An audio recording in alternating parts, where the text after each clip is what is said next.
The message of the impending apocalypse has been with us for a long time. But that grand vision hasn't arrived yet. If you think the apocalypse is lingering 10 years into the future, there's all sorts of things you're not going to do or bother investigating. Yeah. So it really is a huge way that you can control the behavior of an entire planet. Jason Somoza runs one of my favorite YouTube channels on UFOs. I think one of the things people really struggle with is, can we be engaging with this huge phenomenon whilst also human beings may have created technology that could imitate it? There is an organization which was created initially in 1945. It's called the World Commerce Corporation. On the board, Donovan, Stevenson, Ambrose, Dulles doing the legal counsel. You've got papal aristocracy on the board as well.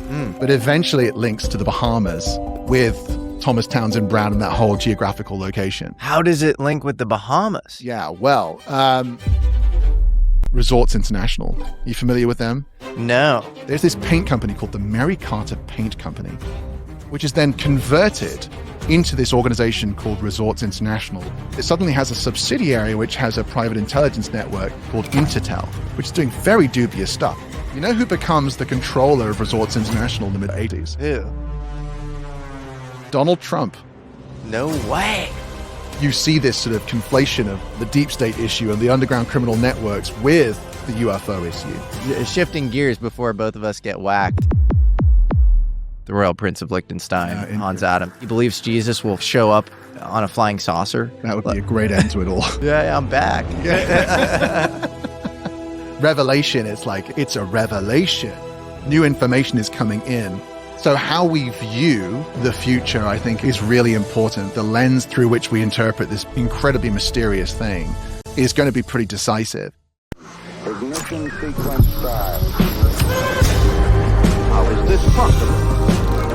Nothing too unusual about that. Their existence cannot longer be denied.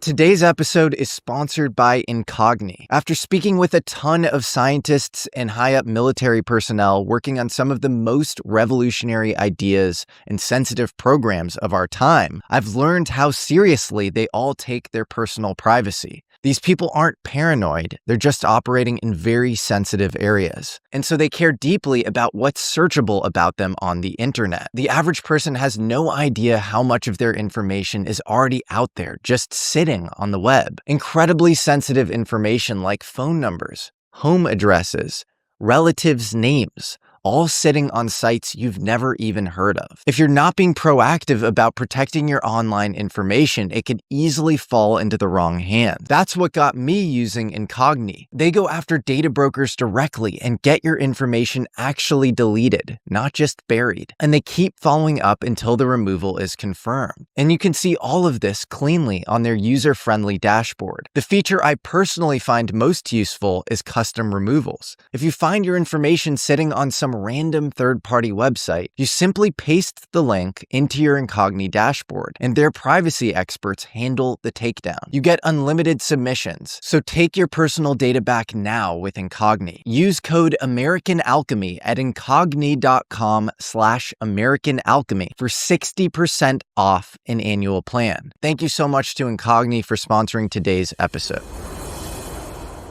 I'm here with Jason Somoza, who runs one of my favorite YouTube channels on UFOs. You're incredible at explaining things, at breaking things down, really complicated, kind of complex threads in ufology, and also explaining to people, I think, where they get thrown off most when it comes to UFOs.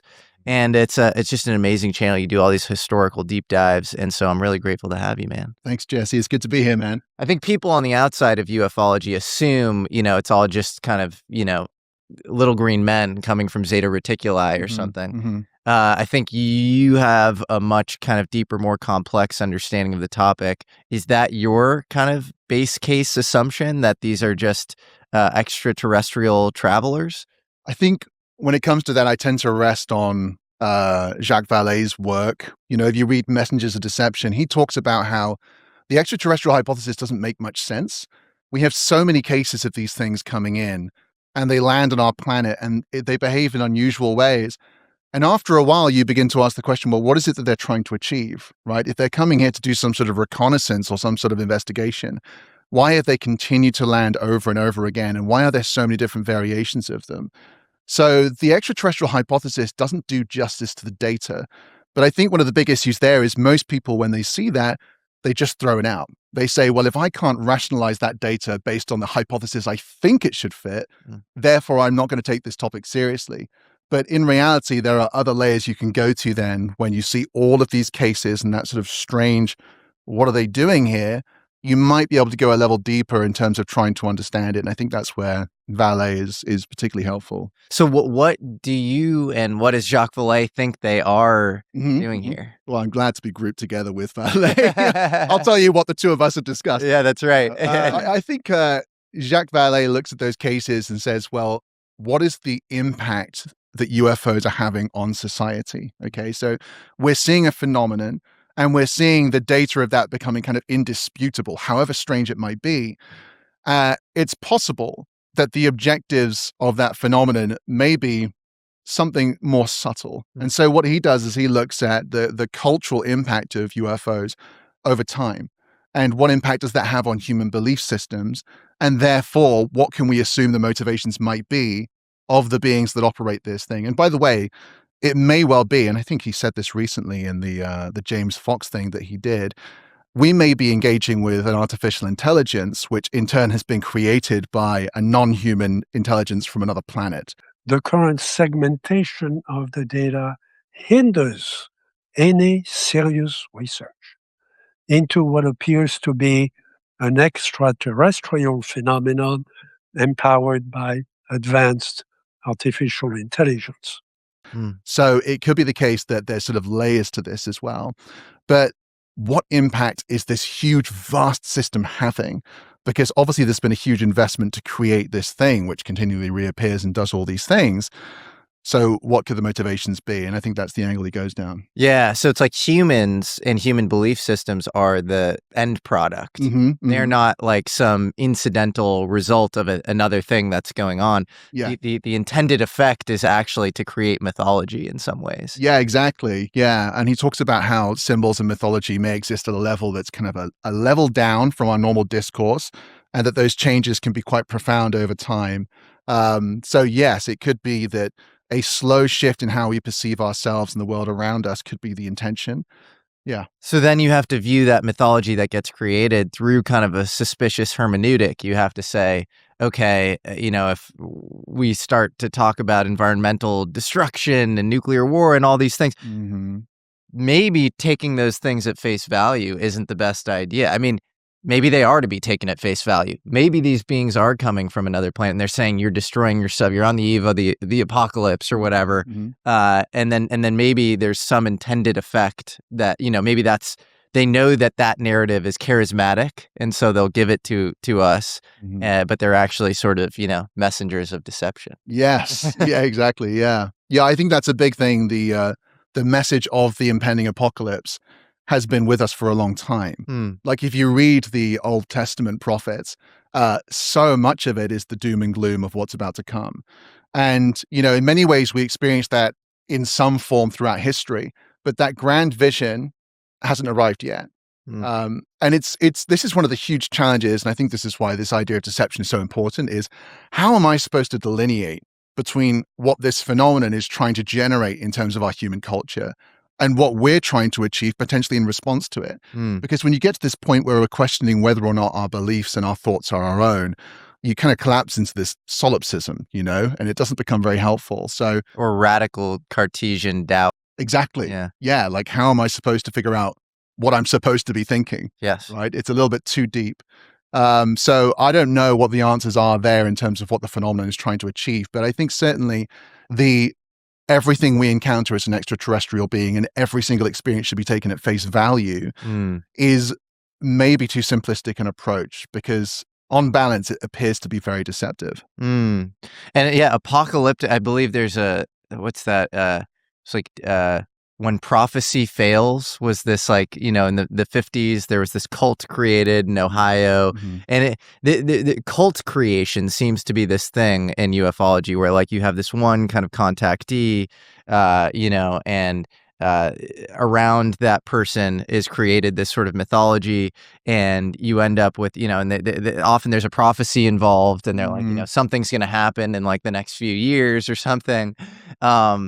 Do you think that is a kind of a core product of ufology and UFO contact? Whether, going back to like, Adamski and people like that, some of the early contactees in the US. Yeah, I mean, whether it's the intention of the phenomenon or not to create those cults, they do appear. And, this is one of these things where belief systems can spawn quite extreme outcomes because, if a group of us are experiencing something that feels truly phenomenal, and no one on the outside can even interact with that on an experiential level, our ability to have coherent dialogue with the outside world completely collapses. And so what happens is you get this little bubble of experience, which just begins to go off on its own, completely, separate from the world. So I think that does happen. There is a part that, Vallée talks about in Messengers of Deception where he talks about how if suddenly there was a mass appearance of UFOs in the world, so let's say some sort of event, those cults could suddenly blossom whilst trust in the government collapses. And that's one of the fears that he's got. He suggests that actually we need to be very aware that the current status quo of what's going on the planet could suddenly change overnight in a mass appearance event. And, that could be very concerning. Yeah. And I think it's concerning for governments as well. Like, Jolly West, do you know who that is? He was one of the architects of MK Ultra, and he was the head of UCLA psychiatry out in LA, actually. And now there are all these theories that he might have brainwashed Charles Manson. Really crazy. Yeah. But his whole thing was he was really interested in cult creation. And Philip Zimbardo at Stanford with the Stanford prison experiments, like all very similar. A lot of this psychology that was probably state funded at the time was extremely interested in the creation of cults because, as you're saying, those are kind of inherently subversive organizations. And so, yeah, it's interesting to think of ufology through that lens. Yeah, absolutely. Yeah. Yeah. And some of these cults seem to be very apocalyptic. That seems to be like a part of their whole thing. Like, the end times are here. We're living in it's the book of Revelations or something. And it's interesting how that's kind of gone beyond just cults now into our mainstream as well, right? We've moved to a point where this idea of the apocalypse, it's kind of just part of how we see the world. Is that a progression from the cults or the phenomenon over time? It creates a sense of desperation and urgency around people, which could be manipulated, Yeah. I always like to say, if you know that your mum's about to cook dinner, if she tells you that dinner's going to be ready in 1 hour, you're much less likely to go to the fridge. Right? Sure. And so if you think the apocalypse is lingering, 10 years into the future, there's all sorts of things you're not going to do or bother investigating. Yes. So it really is a huge way that you can control the behavior of an entire planet, is if they all become convinced that we're pretty much at the end of things. Yeah. Or even if that's lingering in the subconscious. Yeah, it could be totally used as a way to kind of pacify people. What do you think, I guess, because a lot of what you cover also are these kind of analytical overlays imposed on the UFO question by, various groups. And so one would be the extraterrestrial thing. Another thing would be angels and demons and the whole, kind of Judeo-Christian overlay. You want to talk a little bit about that? Yeah, I think this is super important. A lot of people are trying to grapple with what the phenomenon is. And so we go from the extraterrestrial hypothesis and we begin to see it doesn't make a lot of sense of what we're seeing. But you can move over and you can start to consider it to be demonic, right? And there is a correlation between occult activity and the phenomenon. That's demonstrable. And, Vallée's demonstrated that, and Peter Levender. There are so many examples of this. So it is compelling to ask the question, maybe the extraterrestrial, the demon, the angel, all of these different things are sort of a consistent experience of the same phenomenon underneath. And I think that that's very compelling. What can happen there is you can quickly begin to move over and say, well, wait a second. The Bible said a whole bunch of really interesting things about these beings. For example, that there are these fallen angels that become these demons and that they're deceptive. And that there's this huge end times deception, which is designed to trick humanity into moving away from God and starting to believe some sort of false doctrine. And a lot of people look at the phenomenon, they say it's not extraterrestrial and it is deceptive and it correlates with the occult. And so what happens is very quickly we snap into this idea that this could be validating the Bible. There's a problem here, which is kind of circular reasoning.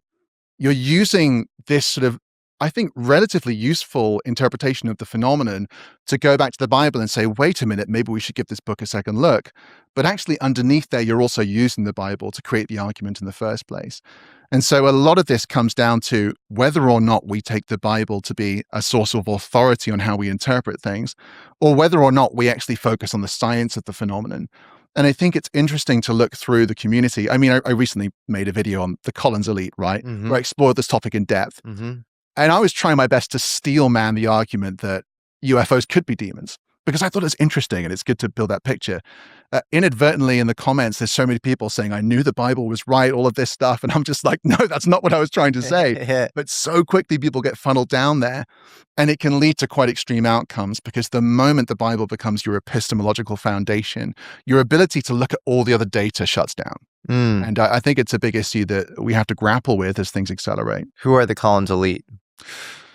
Gosh, I wish I could tell you with complete confidence who they are. Yeah. One of the interesting things I've learned is that I think people on the inside talk about the Collins Elite. They've been talking about them for a while, whether it's, Jacques Vallée or George Knapp or whoever. When they use that word, I think they're often referring to multiple things. So first and foremost, you've got this fantastic book by Nick Redfern, Final Events, where he talks about this program called, we don't know the real name, but it's known as the Collins Elite. It was founded in, it traces back to right after the Roswell crash. They're trying to understand what this phenomenon is. And if you read Ruppelt's book on, the unexplained stuff that was going on then, he talks through how they go through all these hypotheses. It's like, is it human? Could it be Russian? Could it somehow be Nazi technology? And then there's this extraterrestrial hypothesis. What this Collins Elite thing reveals is there was also a conversation about whether it could be overlaid with the occult, what was being experienced. So that eventually leads to a funded program, according to Nick Redfern's sources, and he met with a bunch of people who validated other sources he had. And that was 1952, through the Directorate of Plans in the CIA, I think. They unlocked funding, and basically about 12 people were employed to look into this full time.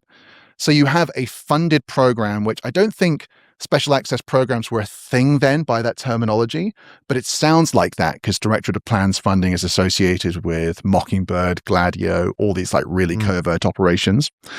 So you've got that program investigating the correlation between UFOs and the occult. You've also got other components. So if you read Vallée's journals, he points out Alonzo McDonald as being uniquely involved in this. And I'm looking at Alonzo McDonald, who I know you had your discussion with the two Erics recently, right, where he came up. Alonzo McDonald was the staff director for Jimmy Carter. And if you look at him, he was, I think he was CEO of McKinsey, right, consulting firm. So I'm like, Alonzo McDonald isn't going to be invited into a very, very sensitive program exploring the relationship between UFOs and the occult. Could be completely wrong, but it just doesn't seem like that would be the case. So I began to look into that and ask the question, well, what's going on? And if you look into this organization called The Family, the Fellowship, they were founded in the 30s and really took off in the post-war era. They've basically created this invisible network of sort of Protestant Christians throughout government. And there's a wonderful book by a guy called Jeff Sharlet. It's a brilliant book where he basically explores this and identifies key members of the family. Alonzo McDonald is one of them. That network has many people who've been involved in sort of UFO adjacent stuff. So when you go into the Reagan administration, you've got James Baker, who's then his staff director. James Baker is also a member of the family. So, the Democrats lose, the Republicans win, but you have a consistent presence of the family right at the nexus of power in the executive branch. And James Baker is also a member of the family, and he's involved in a UFO briefing, according to Nick Redfern. So he's invited into a briefing that Reagan gets, where a bunch of people come in. One's from CIA S&T, which is presumably Kit Green and his people. You've got the Collins Elite who come in, and then there's another group who do a briefing as well. Alonzo McDonald, James Baker, both sat in or had, direct information about the UFO topic within the context of the White House. So it raises the question, this network of people, how big is it and what do they know?